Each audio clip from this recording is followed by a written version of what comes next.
This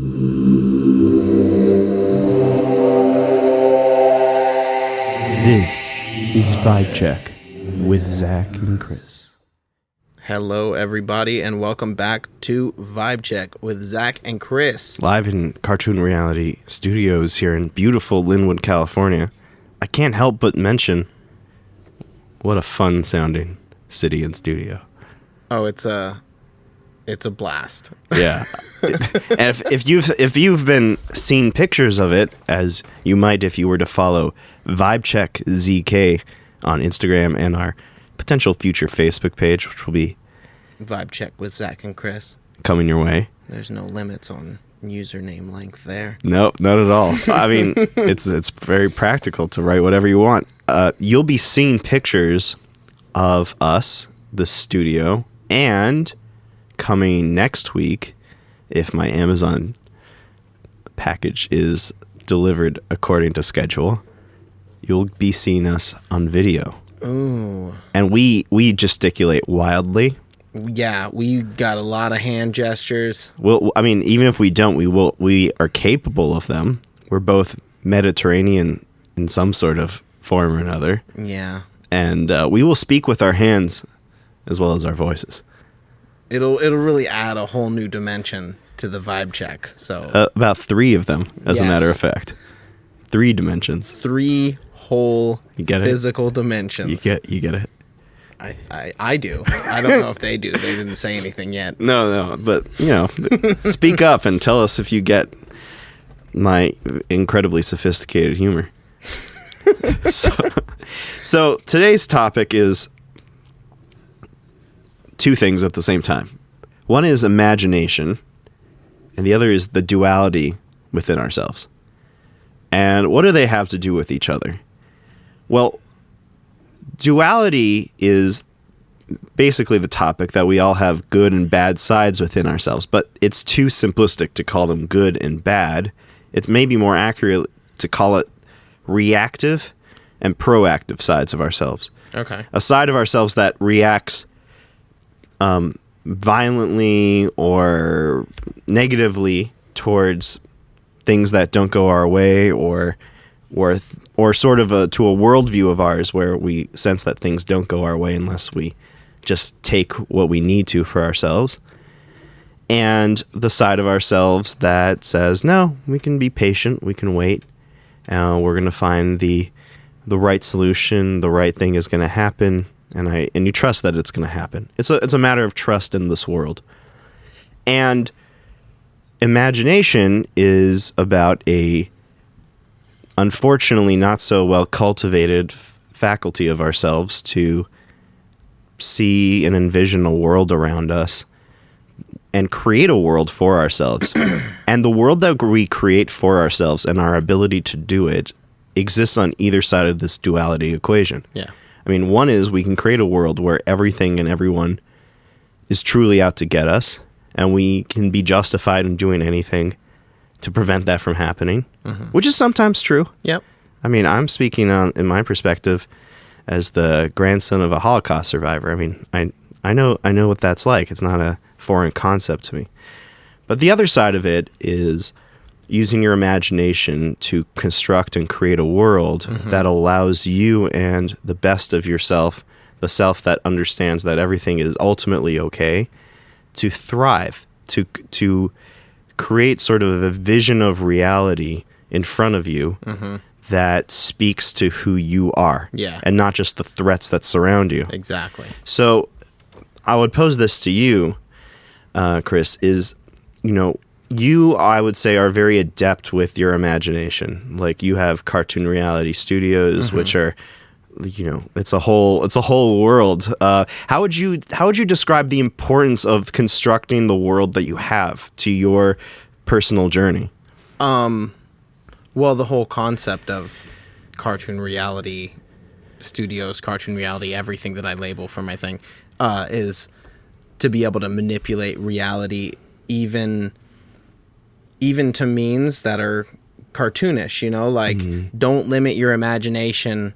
Don't limit what you think reality can be just because the reality you live in is constantly trying to destroy your imagination. Like, there's so much outside influence on you, and especially as a child, you notice as your imagination starts to sort of die out and you just get indoctrinated into regular reality, focusing on money and learning and all the physical things of being here instead of, being with your friends and pretending that each of you are a type of superhero and you're exploring the city, even if you're just in your front yard. You lose the ability to just be in that imaginary world. Yeah. Because the importance of it gets more and more neglected. Yeah. When really that's where you pull all of your future selves from.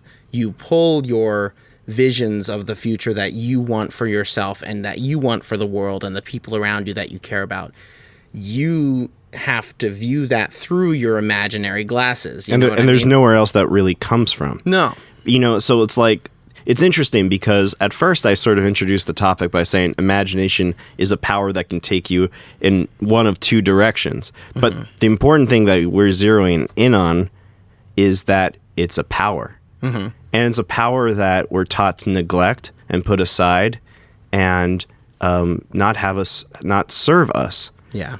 But, I'm going to tell you a story. I usually don't pivot to personal stories, but I think this is an important sort of illustration of the power of imagination and how it's sort of suppressed in us.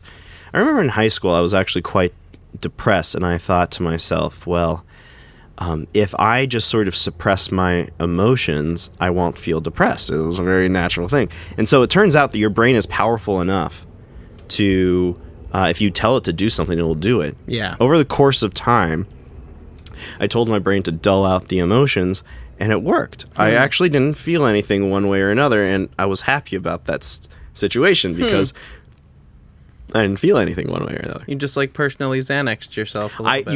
You can actually Xanax yourself. Huh. I self-Xanaxed. It Yeah. was terrifying. But I didn't know it was terrifying. I didn't know that was a bad thing. The reason I realized that is because part of what drove me into the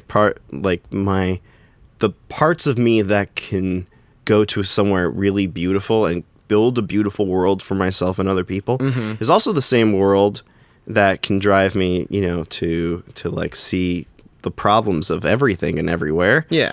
But even despite the fact that it can drive you to either place, I was so sad about the feeling of losing my imagination because when I sort of suppressed my own emotions, I also suppressed my imagination. And even in high school, I noticed, okay, no, this is a problem because the one thing I treasure most in the world is my imagination. And that's when I realized that the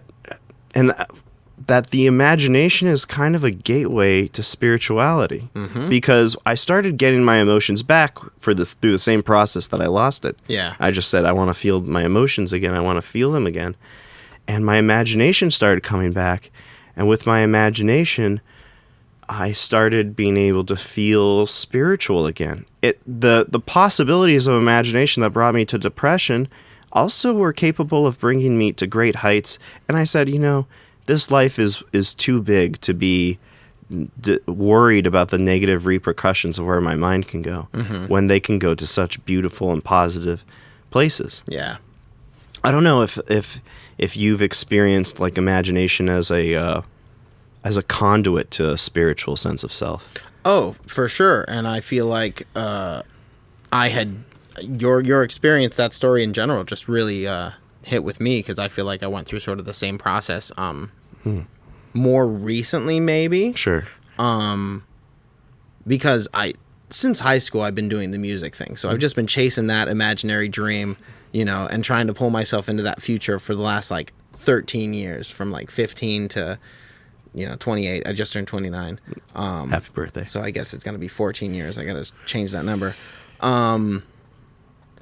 But because I've been chasing that for so long, and then it just sort of felt like I had hit a wall, because I just couldn't pull myself into that dream, and I kept seeing the dream. And so as I was just going through the motions and, paying my dues as a musician and stuff like that, it started the reality of being the musician, started to sort of crush that initial dream that I had projected as a child, you know what I mean? And I had to keep restructuring my dream, and then I felt like I really did kind of lose touch with my like imagination. I stopped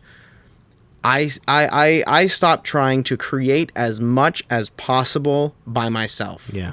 You know, and that's important if you want to move things forward in this reality. Like, you're the conduit. Like, yeah, and as we talked about in previous shows, what it is that you want to do and who you are sort of the will, the perfect sense of yourself. That the way it gets initially into this world is through the vision of how you feel deep inside, what you want to do without anyone telling you you can't or can or whatever. How that starts looking when you project it onto the world. Yeah. That's the intersection where your imagination brings you from a higher place into like the threshold of reality. So having a sharp imagination gives you a sharp conduit for the most inner desires of your soul.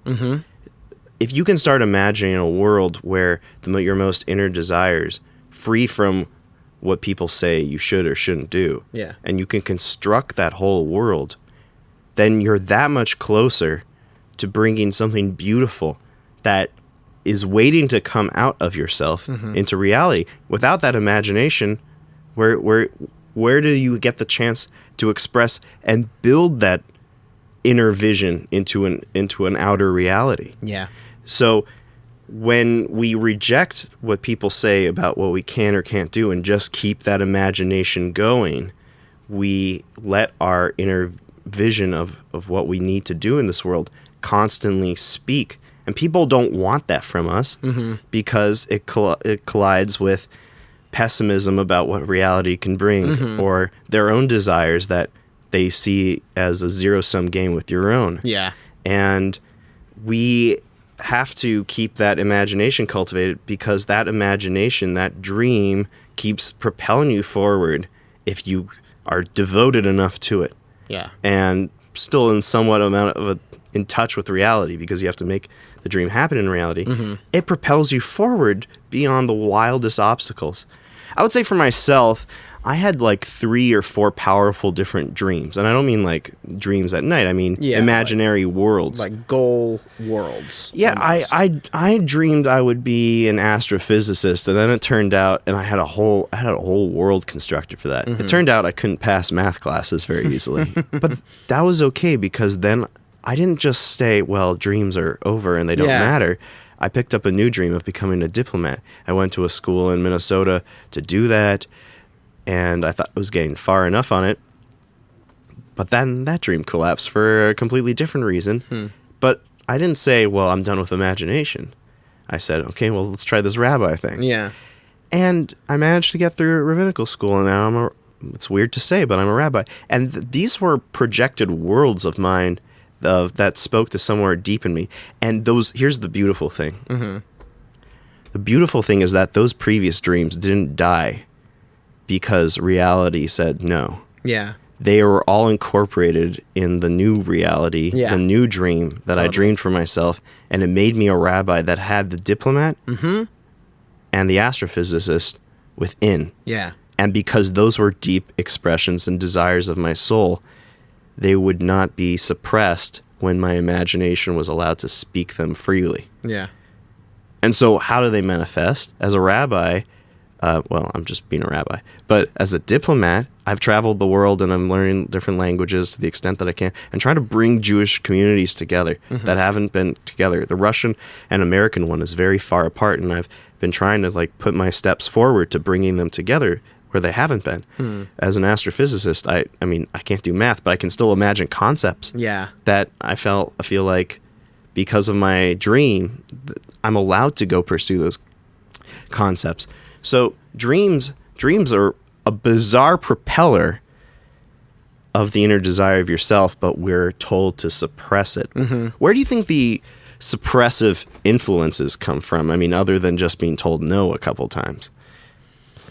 I mean, society in general is very niche, so they want you to fit into the basic ideas of how humans are like presented. You know, like the idea of a human is presented in media and all these other things, and it's usually not anything close to real humans. Sometimes it's ridiculous, because then you see real life and you see like a TV show or a movie, and you're like, oh, they didn't even make that up. They probably saw those people and just made them into characters. Like they are characters. They're all. So you're saying like the one-dimensionality of the way people are portrayed in the media, kind of flattens the characters of human beings. There's like a basic. It's like PC culture. Is like rose-colored glasses for people to wear. For society is like this is an acceptable way for everyone to act, even though most people don't specifically, stay PC. They a lot of people are pretty edgy and just say what they're gonna think, but there's this idea of this culture where we're very respectful and we're very controlled and we're very not emotionally unwound. You know what I mean? Like there's this image of humanity being connected and united and on the same page, when I don't know if that's actually ever been the case, other than maybe like ancient times when things were imposed. So it's sort of like a vision of harmony that's based on suppression of the self. Exactly. Yeah. And that's a difficult thing to. It's hard to explain. Even it's hard to put in words, but it's very important, because when we're trying to figure out what exactly suppresses our imagination, it's really comes from fear that society teaches us to have of the free expression of ourselves, and because we can hurt other people, and people are very defensive about being hurt, obviously. But even the slightest deviation, people will construe in a state of fear. Oh yeah, that will hurt them.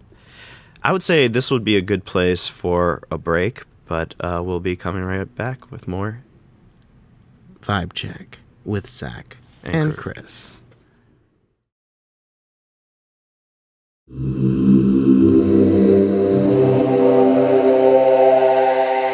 This is Vibe Check with Zach and Kris.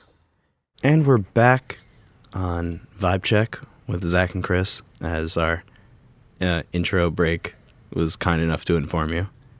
It was a helpful bit of service. And here's another bit of helpful service that you might find interesting. It's the concept of imagination as prophecy. All right. So you might ask, what is that? Hey, Zach. What are you talking about, man? Yeah, it's because it's pretty nuts. You tell me about this nut stuff, man. I want to know about some imagination prophecy. Show me. Sure. So we talked about imagination as both being a way to indulge in our fears and flesh them out and expand onto them, and in some cases give us a way to map out risks in life, but in other ways to trap us within the constant sort of fears and depressions that the world will teach us to have. And on the other direction, it will be able to speak out what is inside of us, what it is that we want to do, and craft a reality around that so that it can transition into the world. Now, I want to make an argument that imagination is itself a form of prophecy. Okay. So if you read, certain sections of the Bible, or even later writers, they not only map out all the horrible things that could happen, they, more importantly, imagine a world that's better than our own. It's actually pretty easy when we're looking at the duality scale of fears versus good things. It's actually really easy to put your imagination in the world of fear. Like, there are very innovative thinkers and writers who can imagine all the horrible things that can happen to you. Yeah. it's even rarer when you find thinkers and writers who can find a better world than our own. Now, we all want a better world than our own. Yeah. But it's really hard to imagine the details of it. Yeah. Like, try imagining the details of a better anything. It takes a lot of design. A lot of design. You have to think about every single detail about how it's going to work. And this is why Sir Thomas More, in I believe the 16th century England, he was burned by the Church of England for being an unrepentant Catholic. He was also a fantastic philosopher. He wrote the book Utopia. The word utopia is from the Latin for nowhere. He came up essentially with the origins of communism in that book, where he sketches out an island where money is of little consequence. But not only that, he sketches out every last detail about a world that is perfect, or that is much better than the one he came from and was burned in. Yeah. And the whole concept of utopia came from this very book, because that concept didn't exist in that form before then. He was the inspirer of a lot of political movements, sort of going backwards far enough, is to say, yeah, a better world is possible, and it's worthwhile to sketch out what it could look like. And the people who managed to sketch something out, people followed them, because people have a hard time envisioning all of these details of a better world by themselves, because there are so many different factors, and they seemingly come from a completely different world to be able to put into our world. But that's where the modern tradition began, I think, with Sir Thomas More. But before that, that's when we have mystics, and we have prophets who would come up with visions, of the lion lying down with the lamb, the sword being beaten into a plowshare. Like, all these beautiful lines of, like, what the world can look like. They go into incredible detail. They're not just one-liners.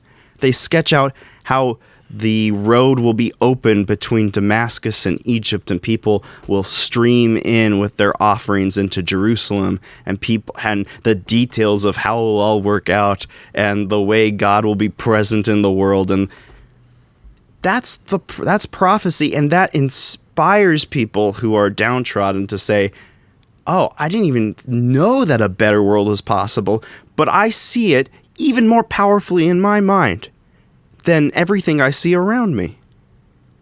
That imagination wasn't just a service of errant thought. It was actually the structure of how people move forward on a societal level. When an imagination is powerful enough to imagine details of a better world and be able to express them, that's prophecy. And that's what propels the world forward when people don't know where to turn. And so I guess what I would turn to say is, when we're told to suppress our imagination, there's actually a deeper underlying message behind that. The underlying message is that the world can't get better than it is now. We all should be living in fear from each other, and don't try to imagine anything better. I think that's why they push more dystopian stuff than ever before nowadays, so that people kind of get in that mindset, and then that's what they project into the reality, because that's what they see, that's what they expect. And you can see it just currently in the world. Like, that's sort of what we're creating, and it's what they've been presenting us. If we were presenting utopia ideas and a better world idea, and that was what we were projecting to each other and showing each other all the time. Yeah. I mean, maybe it'd be a bit much, all that positivity, but it would get a completely different result, because people would be thinking in that direction instead of, hey, let's violently overthrow this dystopian government, because that's all we've ever seen in these movies and in these new books that have been coming out for a while now. And by the way, this dystopian reality is different. The problem with dystopia is that it's not a shared reality. One person's dystopia is another person's utopia. So, like, if the government is going to take is actually going to take a certain group of people's guns. The people who fear the government taking over aren't so scared of that sort of thing because their guns aren't being taken away. Yeah. Like it really depends on whose side you see the government, and the role of the government to protect you from the future or potential dystopian reality that's around the corner. Yeah.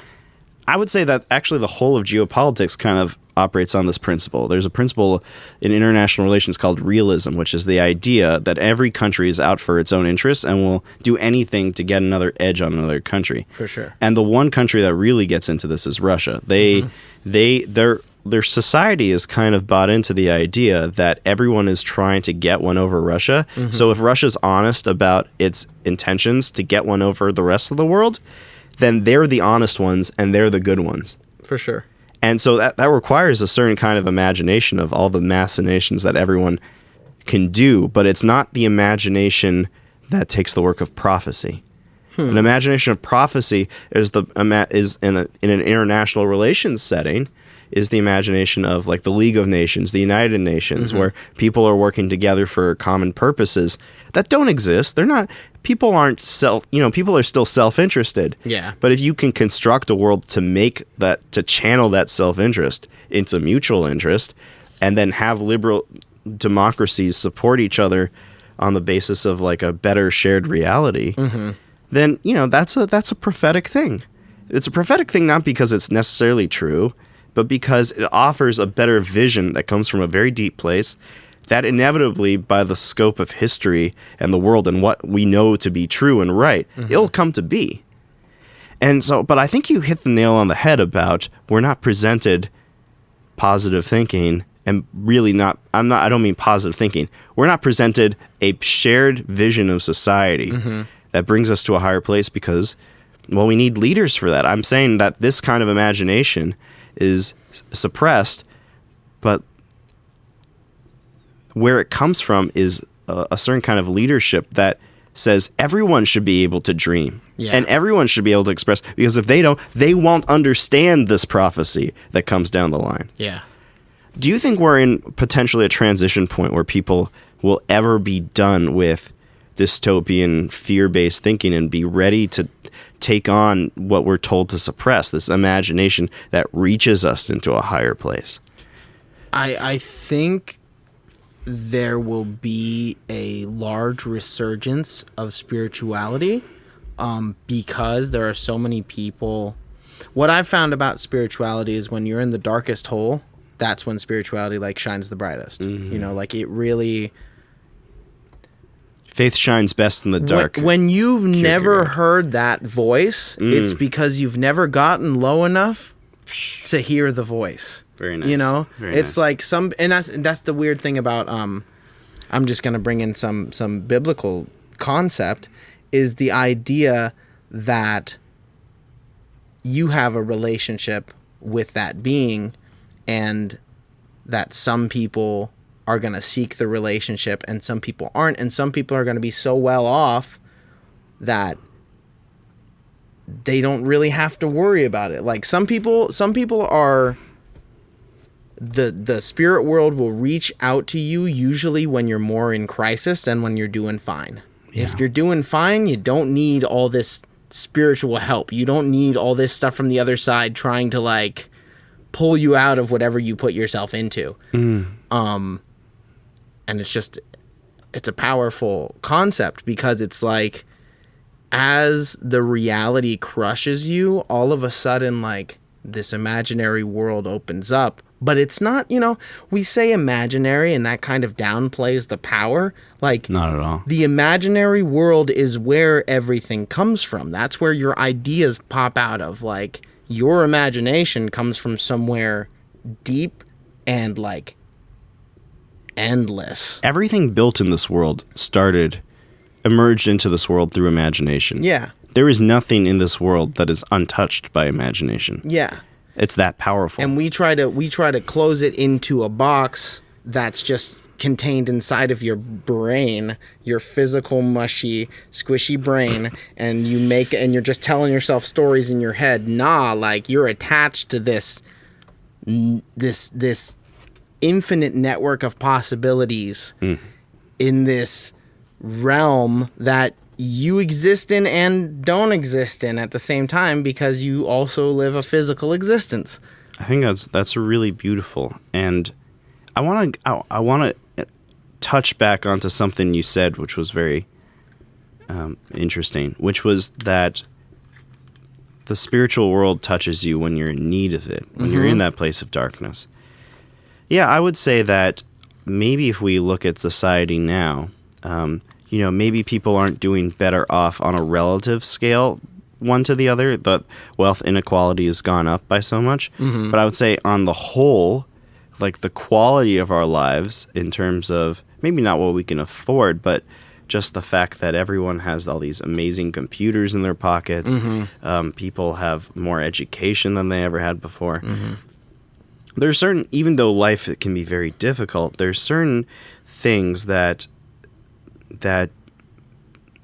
distract us to a certain point from making an organized approach to seeking higher help. Higher help within us and higher help outside of us. I mean, people are suffering. There's a skyrocketing rate of depression, but I think that collectively we just have been too distracted to make a concerted effort into finding a form of guidance that we can trust and we can build from. And and so we've, even though relatively we're uncomfortable, on an absolute sense, we're a little too comfortable to live in what has kind of become a reality show. Like, I mean, literally the president, but a lot of other people are conducting political life, which is the life of the people. It's not, it's not a show. It's actually how people's lives are governed and what happens. The whole paradigm we've accidentally put ourselves in because we haven't had enough impetus to question it yet, but now we are, is one where everything is, even our own lives are kind of suspended as entertainment for ourselves, instead of the deep inner workings of like of who we are as a society in a real way. And so I think right now the reason why I have hope for finding a higher light, for finding that imagination as to what a better world looks like, is the shine and the draw of the reality show is starting to come to a close as we're all receiving a powerful reality check, and we start to realize we need to do better and we need to live better than this, because now it's suddenly not all the comforts that we entertained ourselves with, that we had, that we were showing off to each other. They're starting to disappear and dissipate, and then now we have to question our lives. They're showing it, like, all of this chaos has shown us the liquidity of our comforts. Our comforts are not necessarily concrete anymore, because once you get to this place, are you still comfortable with those comforts? You know what I mean? Like, they weren't real comforts. They were distractions. They were just enough to keep us from really chasing something better. You know what I mean? And let's look at the big picture of imagination as we imagine imagination. When we imagine the process of imagination, what's going on? You're a kid, you're in a backyard, there's nothing around, there's just forests or concrete or your friends, and you just talk, you just think, you just run around. That's the canvas for your mind. The blanker the reality around you, the more you can paint over it, the more you're encouraged to paint over it, the more you have the freedom to. Every one of these distractions that we get instead is a bombardment, because they're not empty canvases. They're not empty screens to paint ourselves upon them. And, I mean, they're good because they can stimulate the imagination. Yeah. But if you can go without ever being in a situation where, one, it's culturally accepted, but two, it's physically even possible to paint a canvas of with your own soul, like it's gonna be very difficult, and that skill is gonna be suppressed. if you can avoid having your imagination overthrown by the algorithm, Yeah. and because the fact that we constantly have our phones on us and we're constantly staring at screens, we have this image of reality constantly being projected into our brain, and then we ourselves, like, we project a false reality into our phones most of the time. Most of us aren't talking about like real stuff on the internet. We're just posting what we like. It's just There's no detail either. I mean, like, if you think about Twitter and it's like 10 words or whatever, you might be projecting an imagination. And there's no depth. There's no depth. Real prophetic imagination is about the details. It's about the extensive world building.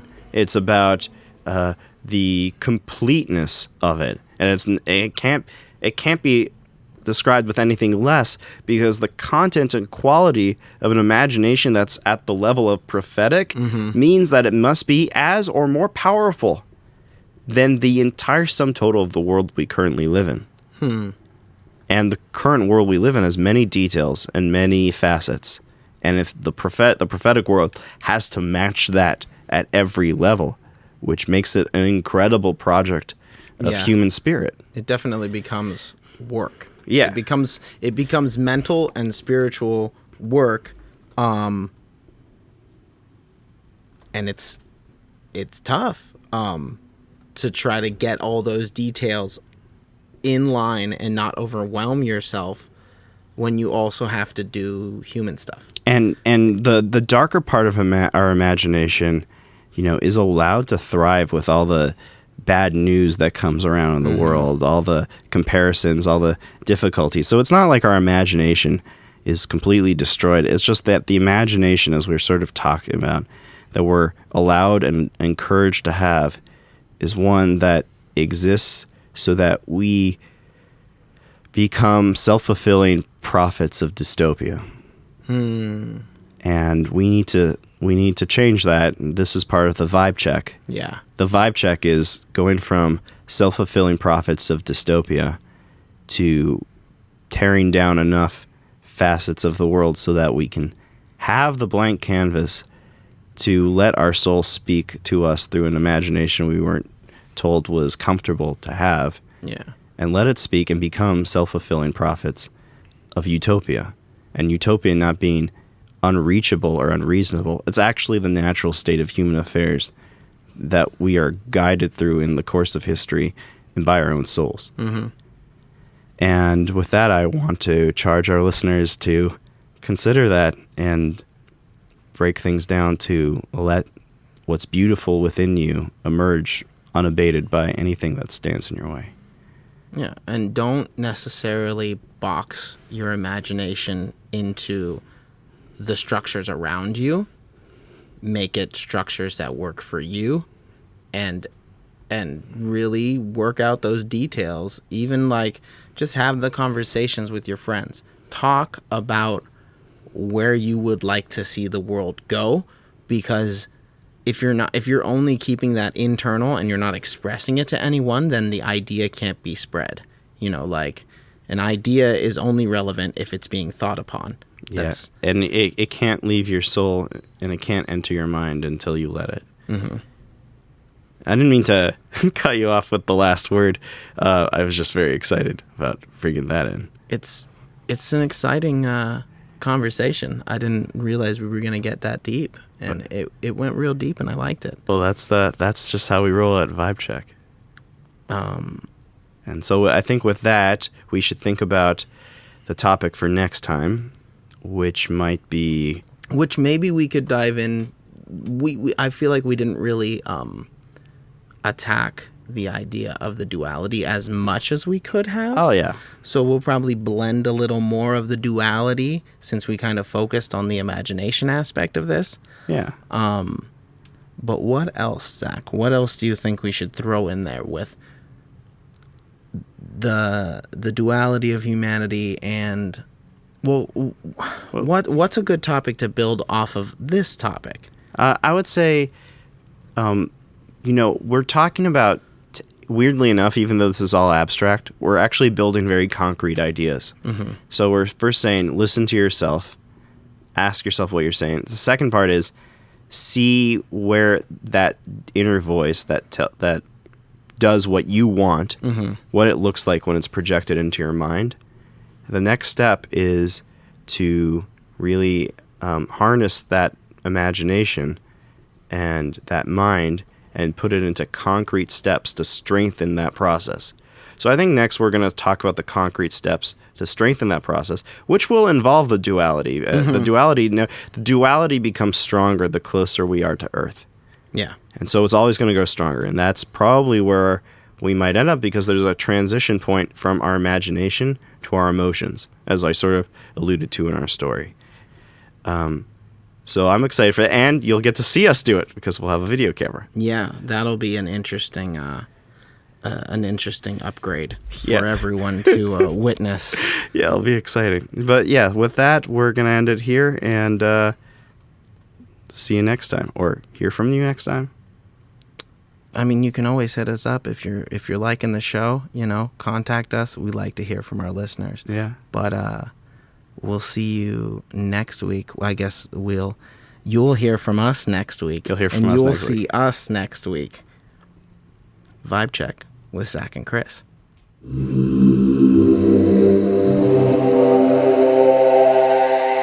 This is Vibe Check with Zach and Kris.